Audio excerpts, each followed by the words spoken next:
사무엘상 8장 7절부터 22절까지 오늘은 하나님을 버린 사람들이란 제목으로 말씀 나누려고 합니다.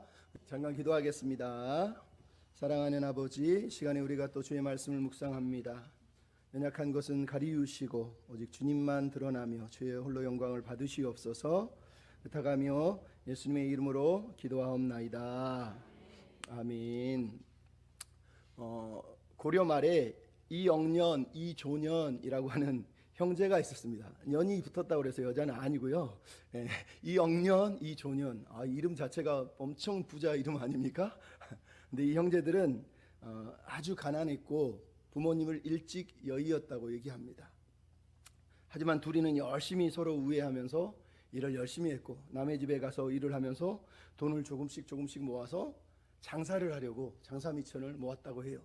그리고 어느 날 장사미천을 어느 정도 마련한 다음에 강 건너에 가서 이제 장사에 팔 물건을 사려고 나루터를 향해 가고 있었어요.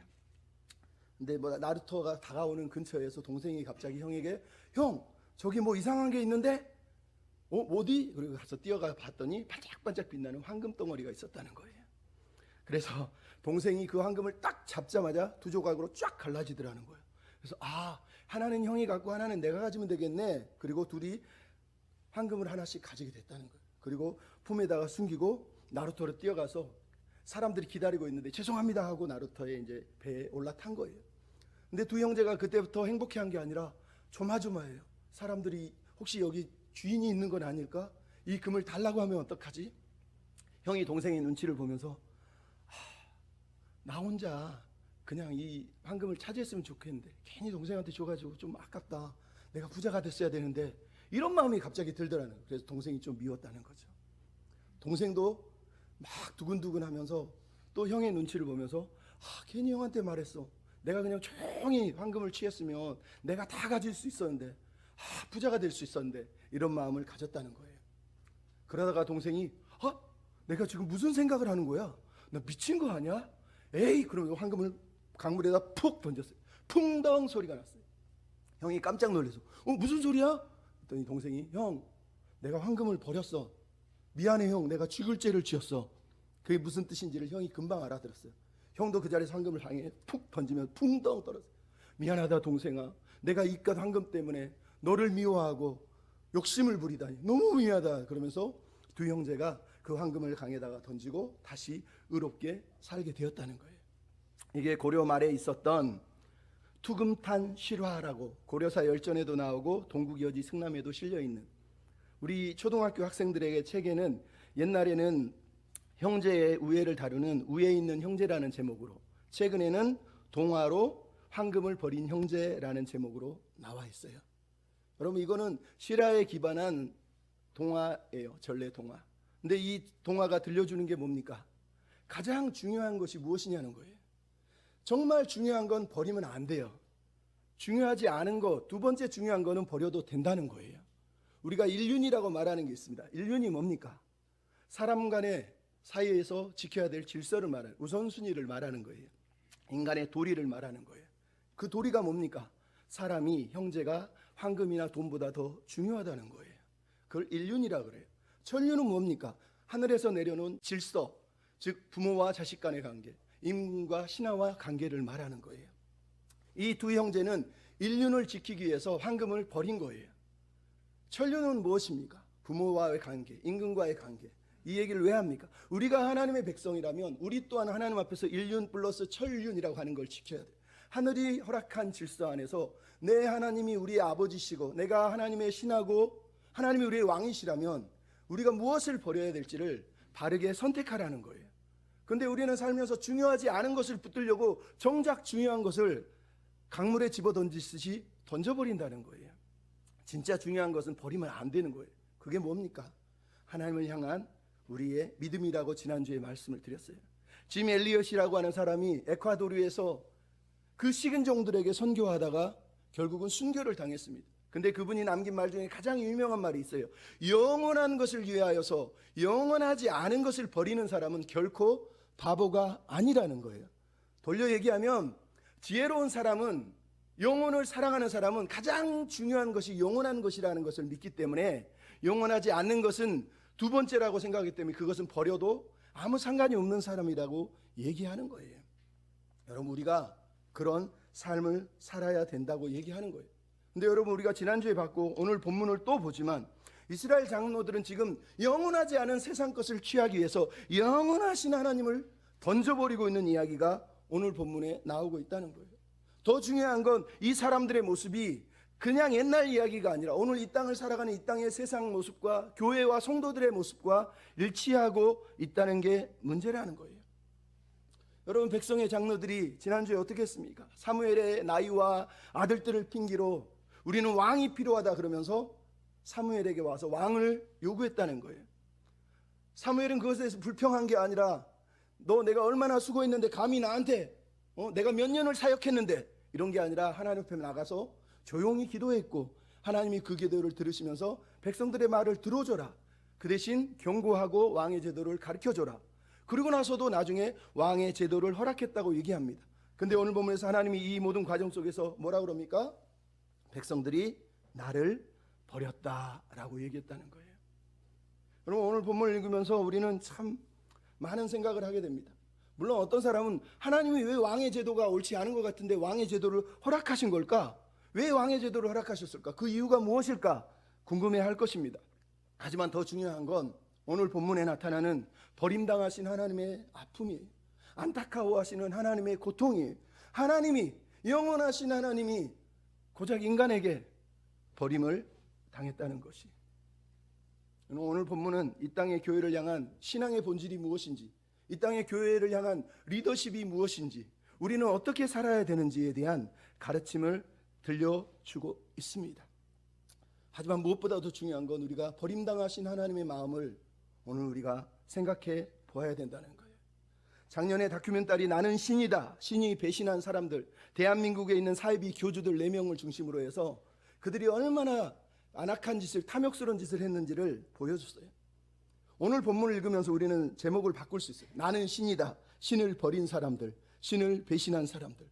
이들은, 이스라엘 장로들과 백성들은 자기들이 신이 되기 위해서 사실은 신이신 하나님을 버려버린 이야기가 오늘 본문의 이야기란 말이에요. 그러면 세상을 취하려고 하나님을 버린 이 사람들은 대체 어떤 사람들입니까? 그들은 무엇을 붙들려고 이러고 있는 거예요?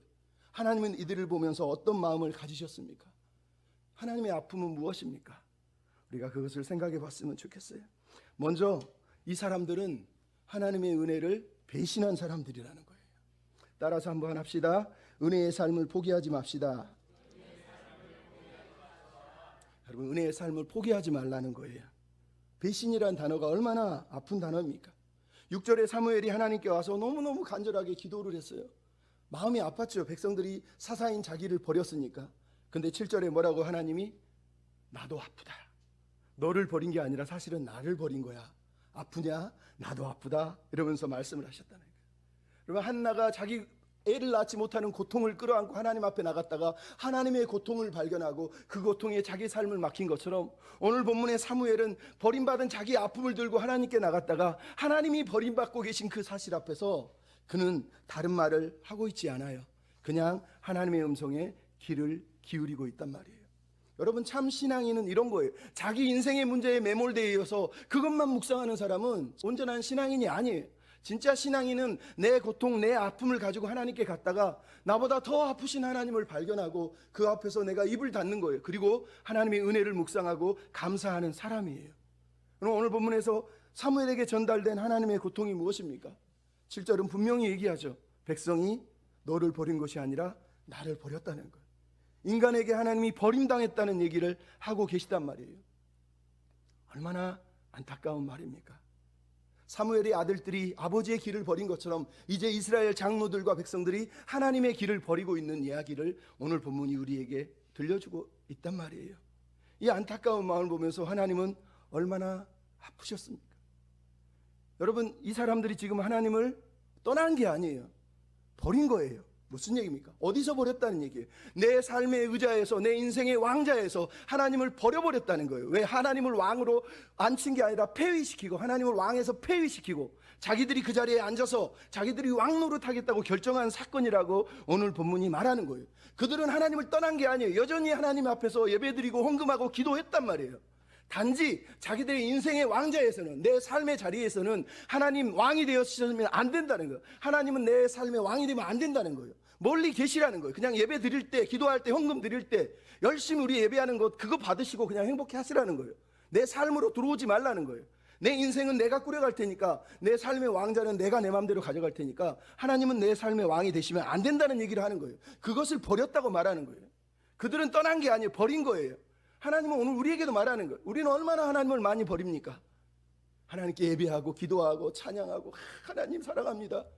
하지만 정작 내 삶의 자리에서는, 내 마음속에서는 하나님을 멀리 제쳐놓고 뒤에다 숨겨놓고 내가 그냥 원하는 삶을 위해서 미친 듯이 달려가는 거 아닙니까? 오늘 본문은 그것을 뭐라고 그럽니까? 이스라엘의 본성이 습관적으로 하나님을 향해서 배신하는, 하나님을 반역하는 본성을 가진 사람들이라고 오늘 본문이 말씀을 하고 있지 않습니까? 하나님은 뭐라고 그럽니까? 이스라엘 백성들이 애굽에서 나온 날부터 모든 행사로 나를 거역했다라고 말씀하시는 거예요. 여러분, 애굽에서 나온 날부터가 무슨 얘기예요? 노예로 살던 그들을 하나님이 구출해 주시고 은혜를 부으시고 늘 은혜를 베푸셨는데 그들은 늘 반역했다는 얘기를 오늘 본문이 들려주고 있는 거예요. 에레미야서는 그래서 에레미야 22장 21절에 뭐라고 그럽니까? 네가 어려서부터 내 목소리를 청종하지 아니함이 네 습관이라는 거예요. 근데 이게 이스라엘의 모습입니까? 창세기 6장 5절 8장 21절은 하나님이 똑같은 말씀을 하세요. 사람의 마음이 어려서부터 계획하는 바가 악하다는 거예요. 인간은 항상 반역을 하려고 해요. 하나님의 은혜를 저버리고 하나님의 은혜를 무시하고 이런 은혜 필요 없어 라고 말하면서 살려고 했다는 거예요. 왜 그랬다고요? 하나님의 아픔이 8절에 나오죠. 나를 다른 신들같이 섬겼다는 거예요. 여러분, 이스라엘 백성들의 행위는 하나님을 우상으로 대했다는 거예요. 4장 5장에도 나오지만 우상으로 대했다는 게 무슨 얘기예요? 내가 필요할 때 나를 도와주는 신을 찾고 있었다는 거예요. 하나님, 내가 필요할 때만 역사하시면 돼요. 내가 원할 때 내 원하는 걸 들어주시면 되는 거지 당신이 원하는 걸 요구하지 말라는 거예요. 이게 이스라엘 백성들이 하나님을 향해서 하고 있는 우상 숭배 행위란 말이에요. 하나님이 그래서 마음이 아픈 거예요. 나를 저 돌, 나무 같은 우상 따위로 취급하고 있다고 하나님이 아파하시는 거예요. 하나님 우리 인생의 주인이고 우리 인생의 왕이신데 고작 저 우상들처럼 말도 못하는 나무와 돌 신들을 향하여서 기도하듯이 나한테 필요한 것 좀 들어주세요. 나 어려워요, 힘들어요. 그것만 들어주시면 돼요. 내가 무슨 마음을 가지고 무슨 꿈을 꾸고 하나님이 나를 향해 있는지를 생각하지 않고 있다고 하나님이 지금 말씀하시고 아파하시는 거예요. 여러분, 인간들이 왜 은혜를 자꾸 거부합니까? 왜 우리는 교회들이 막 은혜 말은 그렇게 하는데 실상 가만히 들여다보면 다 율법주의 공로주의자들이에요. 행위로 복을 받으려고. 왜 그래요? 우리 인간의 본성이에요. 왜? 우리는 은혜를 싫어해요. 공짜가 싫어. 자존심 상해. 내가 인정받고 싶은데 내가 뭘 했다고 하나님이 인정해주면 그게 행복이라고. 그러니까 하나님 나 더 사랑받고 싶어요. 내가 더 이만큼 했으니까 하나님 기쁘시죠. 내가 이만큼 섬겼으니 하나님 행복하시죠. 자꾸 인정받고 싶은 거예요. 그 인정욕이, 그 성취욕이, 그 성공욕이 함께 만나서 우리가 율법주의자, 공로주의자가 되는 거예요. 그러니까 말은 은혜라고 말하는데 말하는 것 들어보면 행하는 것 보면 다 율법주의자, 공로주의자 아닙니까? 헌금하고 기도하고 뭔가를 막 종교적으로 쌓아야지. 아, 잘했다. 하나님이 너 사랑해 주실 거야. 이제 축복해 주실 거야. 여러분, 우리가 그런 잣대를 가지고 하나님 앞에 서 있다는 거예요. 그래서 하나님이 아프시다는 거예요. 세상처럼 살고 싶어서 인생의 주인이시고 왕이신 하나님을 버려버렸다는 얘기가 무슨 얘기예요? 그들이 다른 왕을 요구했지만 사실은 내가 왕이 되고 싶었다고 성경이 우리에게 들려주고 있는 것 아닙니까? 근데 여러분, 하나님의 다스림 없이 하나님의 백성으로 사는 게 말이 됩니까? 그게 어불성설이라는 거예요. 하나님의 다스림은 받지 않은 채 하나님의 백성으로 살겠다는 거예요. 하나님의 통치는 받지 않으면서 그냥 하나님께 예배 드리고 헌금 드리고 기도할 테니 그냥 적당히 하나님 영광 받으십시오 이러면서 살았다고 오늘 본문이 얘기하는 거예요. 이것을 성경은 교만이라 그래요. 여러분, 하나님은 호세아서 13장에 이렇게 얘기해요. 내가 애굽에 있을 때부터 광야 마른 땅에서도 너를 알았고 너를 먹여주고 너를 배불리 했거늘 네가 배부르니 교만하여서 나를 잊었느니라. 그리고 너희들이 나에게 전에 왕과 지도자를 달라고 기도하였느니라 라고 호세아 13장 4절로 10절은 얘기하고 있어요. 그들이 교만해져서 하나님의 은혜를 잊어버리니까 내 마음대로 살고 싶어서 왕을 요구했었다고 이 사무엘상 8장을 해석하고 있단 말이에요. 여러분, 그러므로 하나님께 영광을 돌리는 길은 다른 길이 없어요. 내가 은혜를 아는 거예요. 은혜를 포기하지 않는 거예요. 나는 은혜 없이 살 수 없다고 믿는 거예요. 그게 아닌 이상 우리는 하나님의 백성으로 온전히 설 수가 없는 거예요. 두 번째, 이들은 어떤 사람입니까? 참 자유를 버리고 종의 길을 선택한 사람들이라는 거예요. 여러분, 우리 따라서 합시다. 세상의 종으로 살지 맙시다. 참된 자유인으로 살아가라는 거예요. 여러분, 오늘 본문의 은혜를 거절하고 하나님을 버린 백성들을 보면서 하나님이 응답을 하셨어. 첫 번째는 그들의 음성을 듣되, 그들의 말을 듣되라고 얘기하고 있어요. 여러분, 하나님이 이들의 말을 들어주고 있는 거예요. 마치 말 안 듣고 고집 부리는 아이가 계속 응석을 부리니까 그래, 일단 들어주어라 라고 얘기하는 거하고 비슷하단 말이에요. 탕자가 자기 아버지에게 아버지 나에게 유산을 물려주십시오, 이 말이 무슨 뜻이에요? 아버지 죽으셔야 됩니다, 이 뜻이란 말이에요. 근데 아버지가 어떻게 해요? 유산을 물려준단 말이에요. 왜? 그 아들의 고집을 꺾을 수 없다는 걸 알기 때문이에요. 오늘 본문도 마찬가지예요. 하나님이 그들의 음성을 들으라고 사무엘에게 말을 하세요.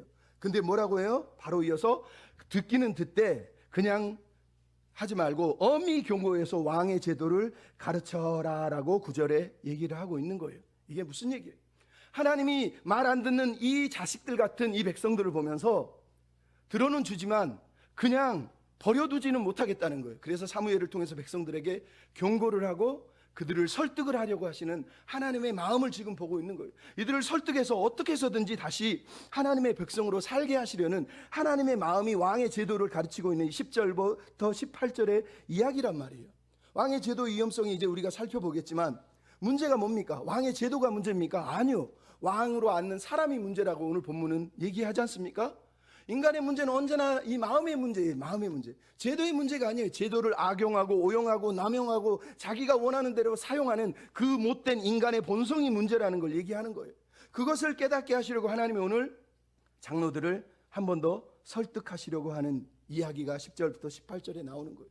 즉 하나님이 이스라엘 백성들을 설득하시려고 끙끙 앓고 계시는, 애타하시는 하나님의 모습을 오늘 우리가 보고 있는 거예요.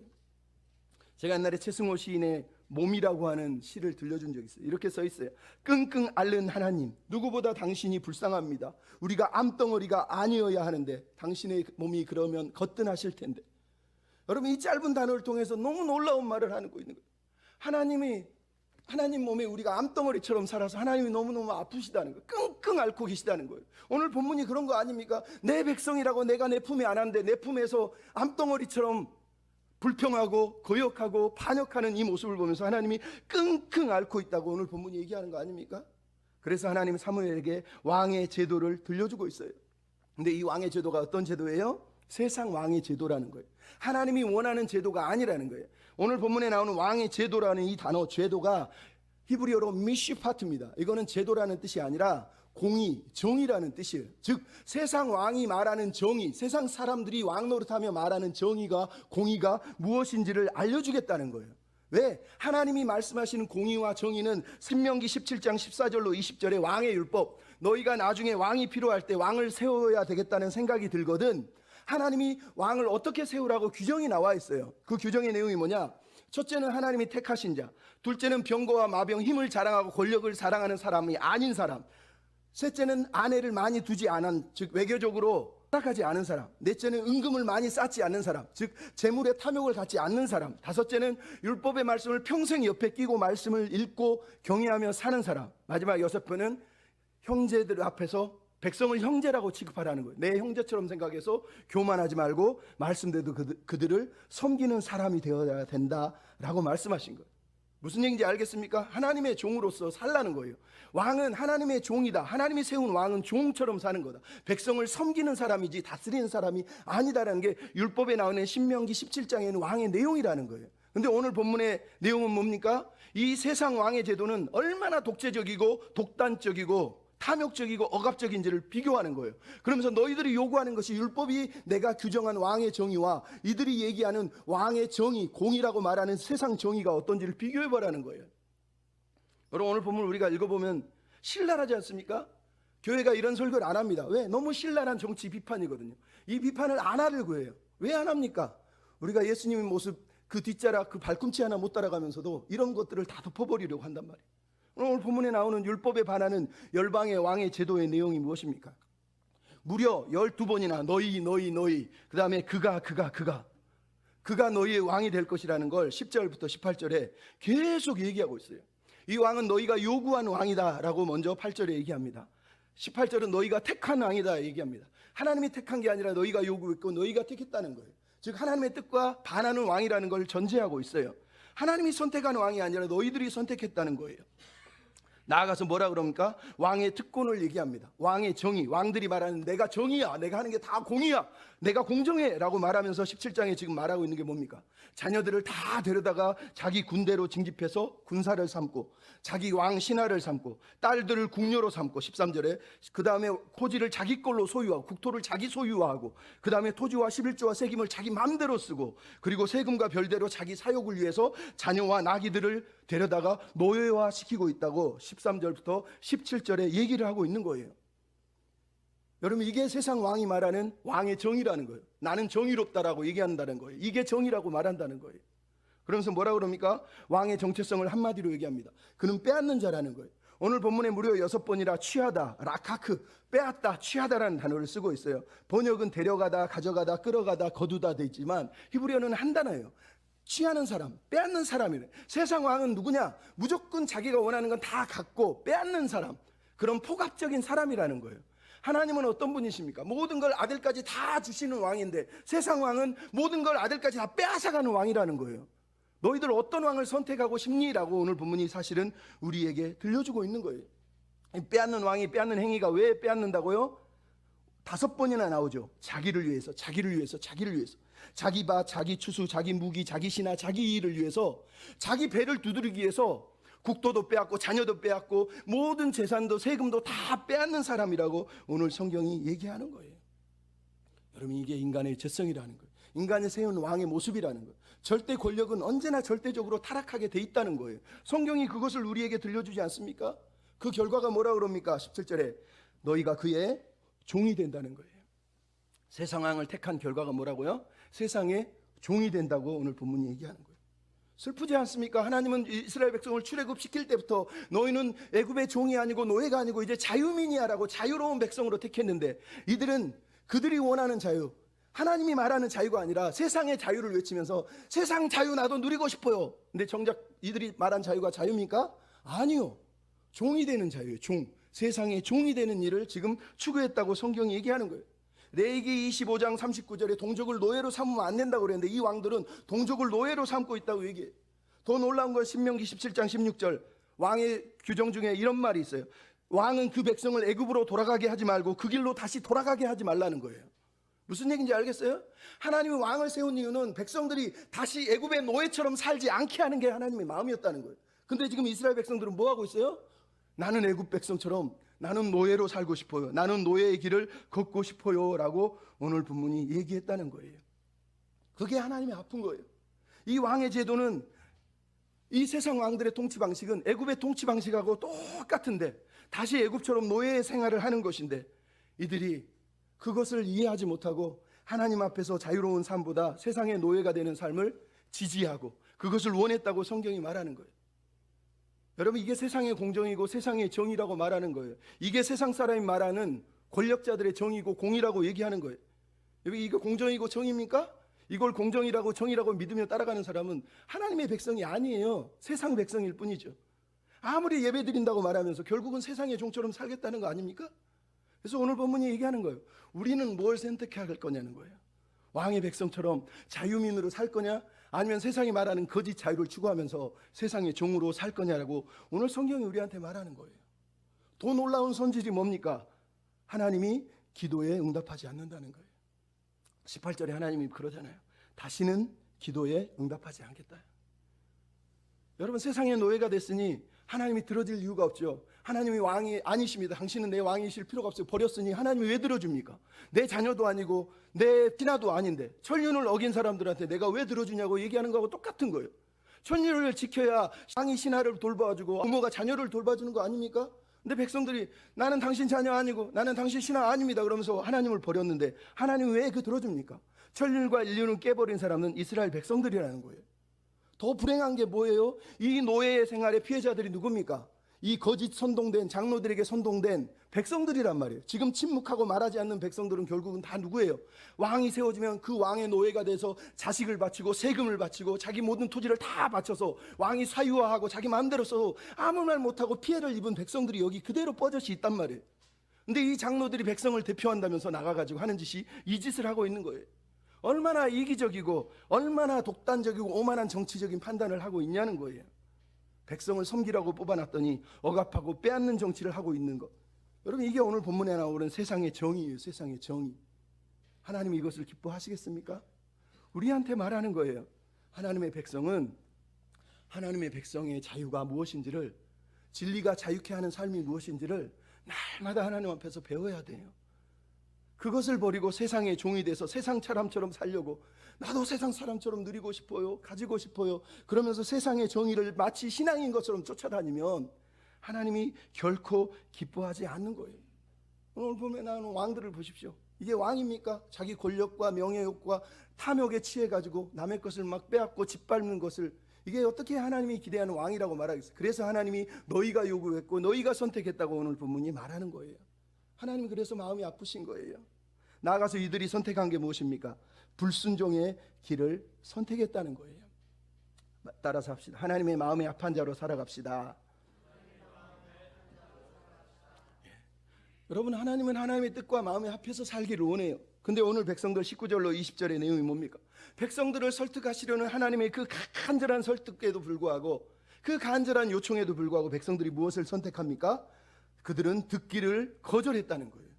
듣기를 거절했다는 게 구약에서는 언제나 무슨 뜻으로 써요? 불순종을 표현하는 단어예요. 그들은 이마가 단단하고 목이 굽고 듣기를 거절하고, 이 말은 항상 하나님을 반역하고 하나님의 음성을 듣기를 거절할 때 쓰는 단어란 말이에요. 왜 거절합니까? 틀린 걸 알면서도 왜 갑니까? 못난 자존심 때문이에요.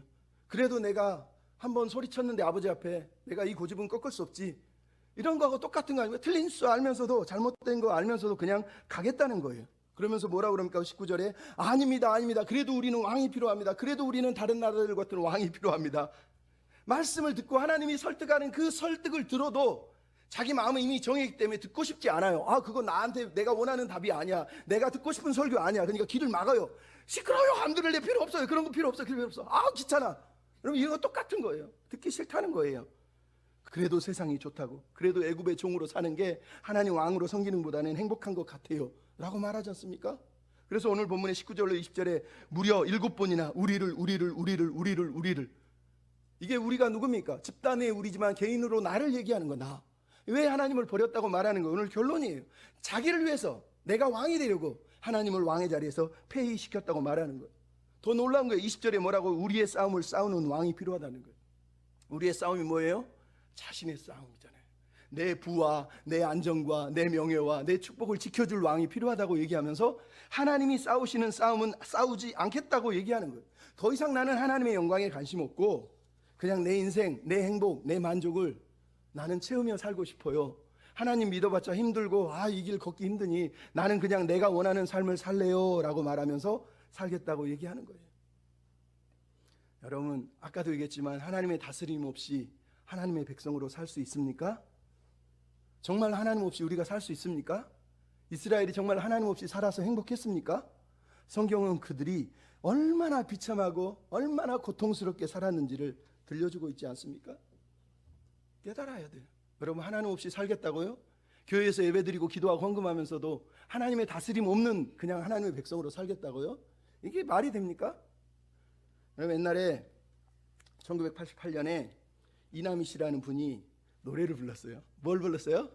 울고 싶어라, 울고 싶어라, 이 마음 왜 떠나야 하니, 왜 가야만 하니, 왜 가니, 떠나보면 알 거야, 아마 알 거야. 뭘 안다는 거예요?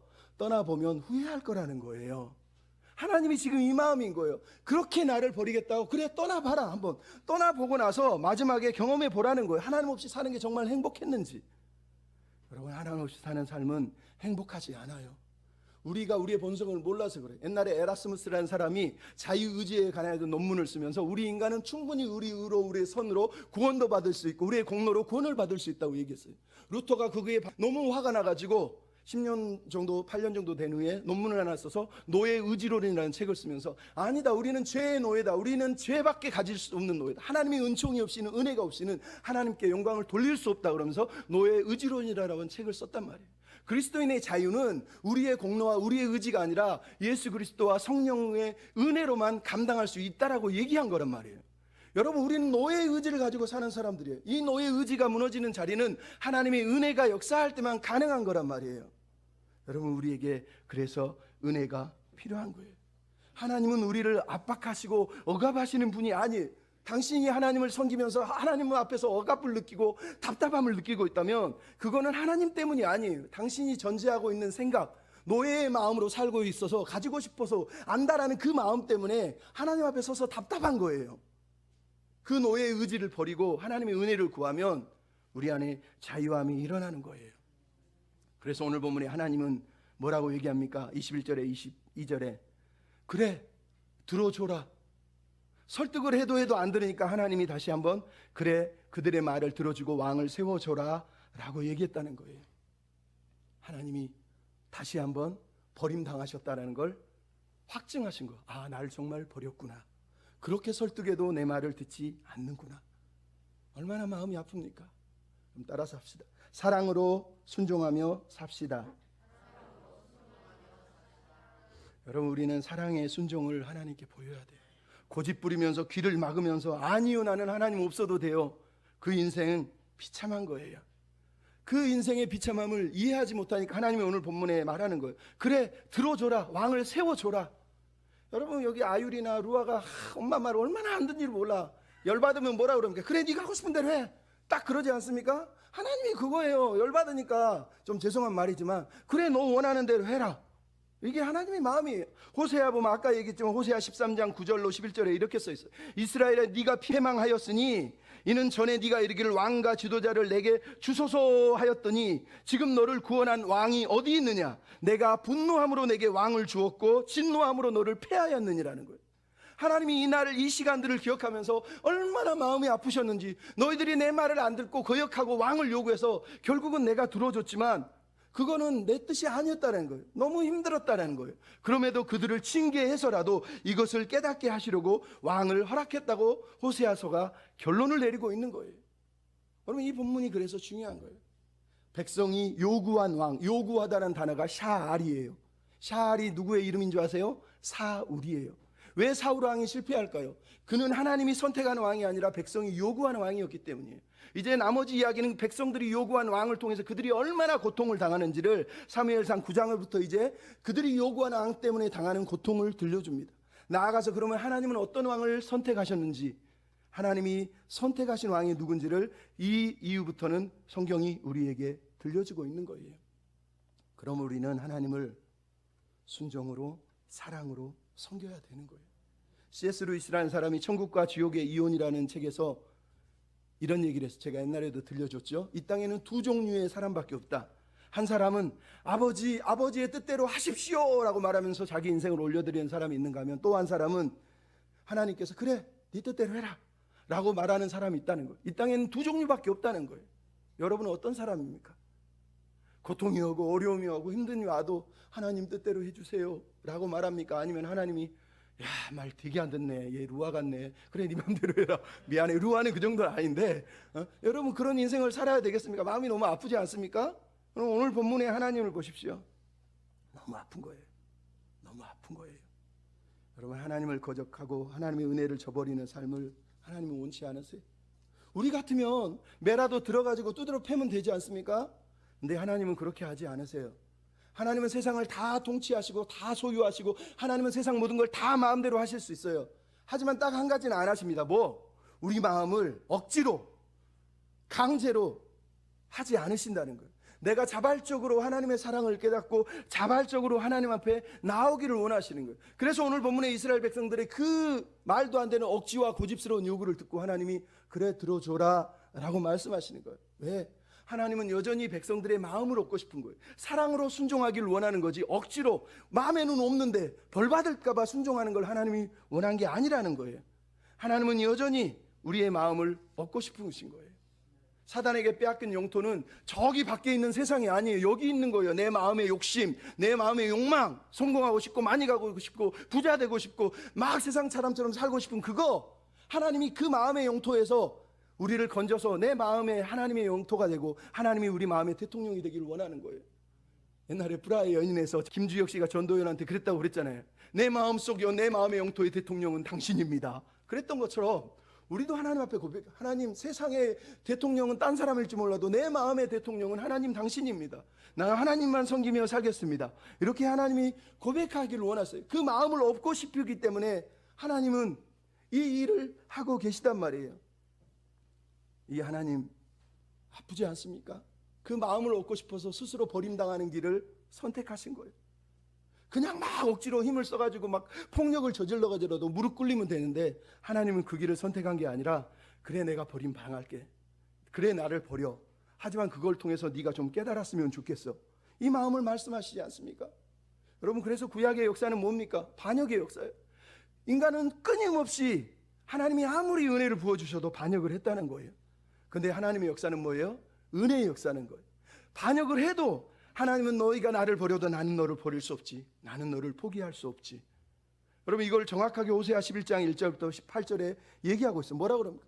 이스라엘이 어렸을 때 내가 사랑해서 그들을 애굽에서 불러냈거든. 그들이 내가 걸음을 가르치고 팔에 안아줬고 고쳐줬음에도 불구하고 그것을 알지 못하였다. 내가 사랑의 줄로 이끌어주고 멍에를 벗겨주었음에도 불구하고 그들이 내게 돌아오기를 싫어하고 끝끝내 내게서 물러나고 내가 불러도 돌아오지 아니하는구나.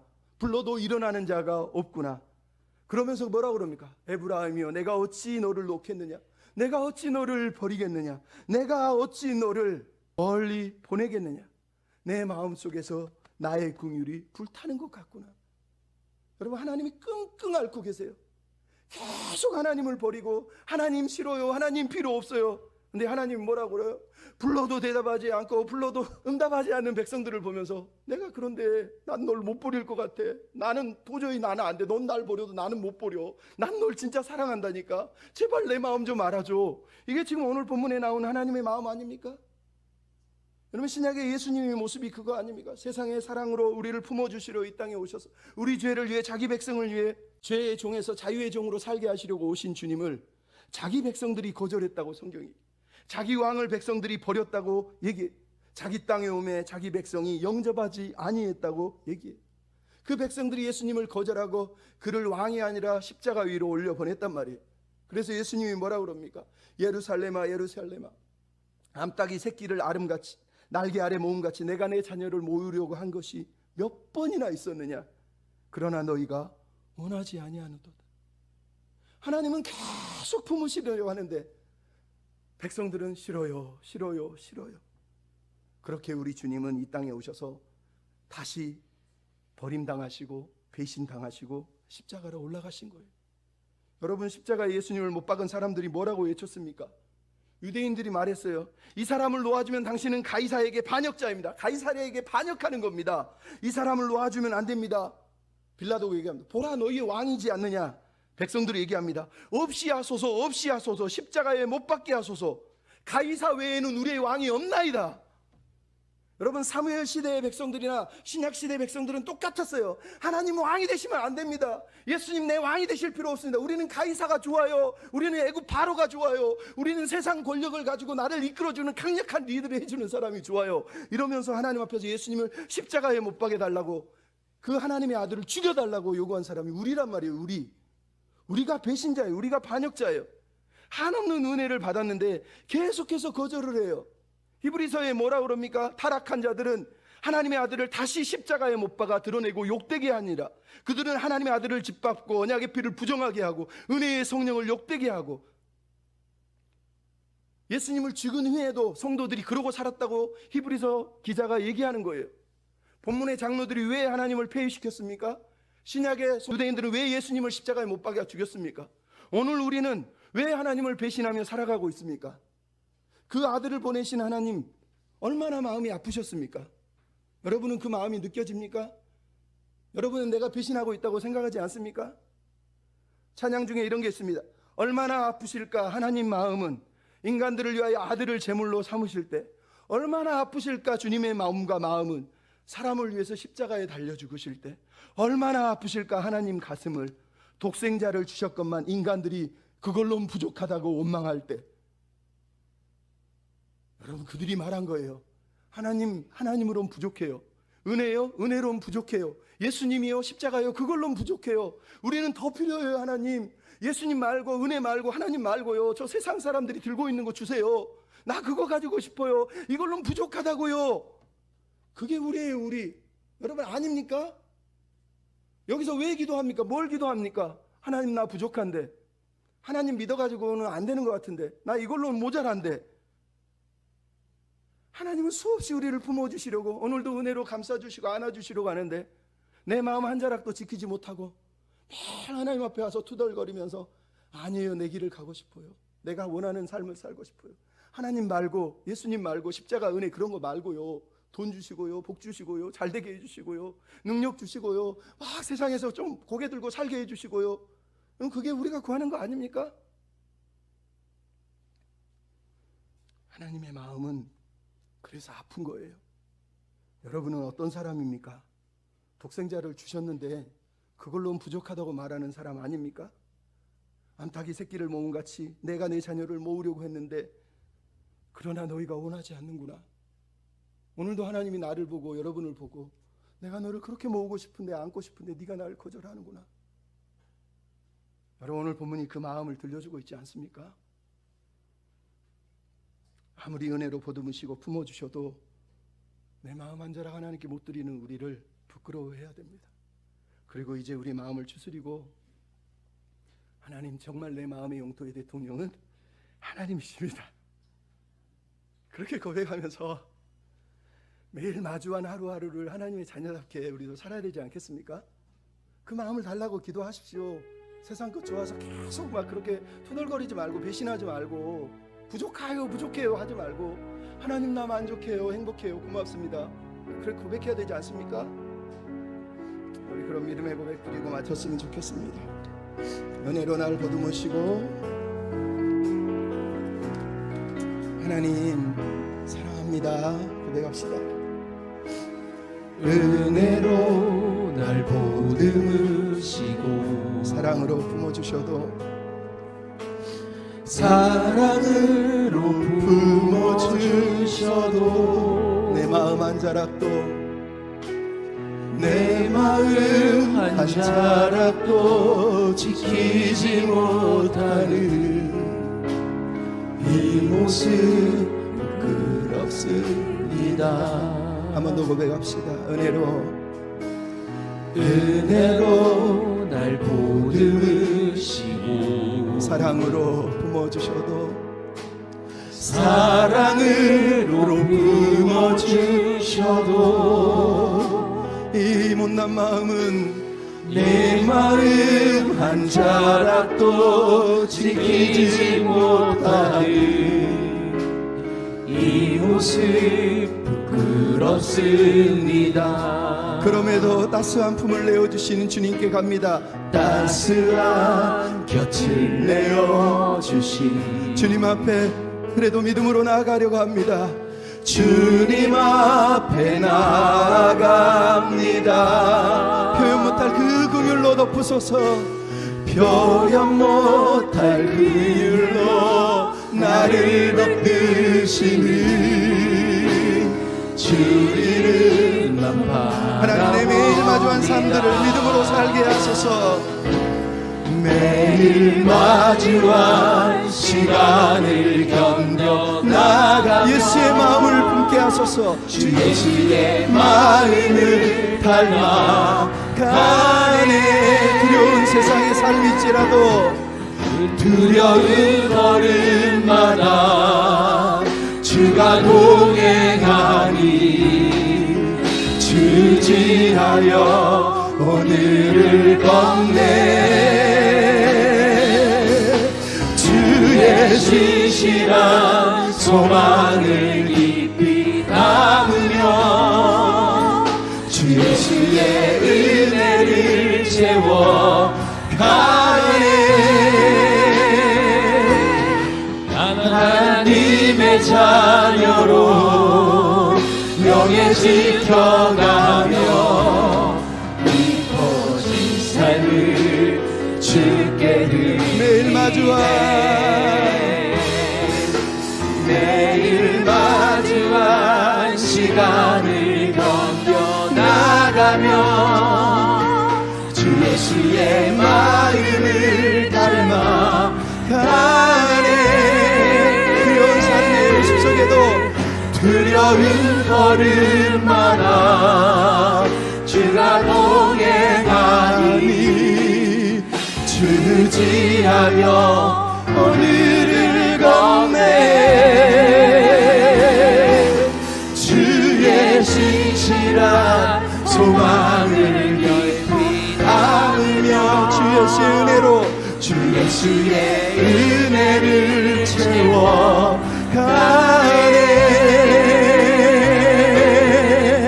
하나님의 자녀로 명예 지켜가며 깊어진 삶을 주께 드리네. 예수의 순의 주여 더 가까이게 오셔서 떠나가지 마시고 길이 우리 가슴에 손을 얹고 고백합시다. 예수 예수 내 주여, 예수 예수 내 주여 지금 오시옵소서. 지금 내게 오셔서 떠나가지 마시고 길이 우리 눈을 감고 믿음으로 한번 고백합시다. 예수여 예수 예수 내 주여 지금 내게 오셔서 떠나가지 마시고 길이 함께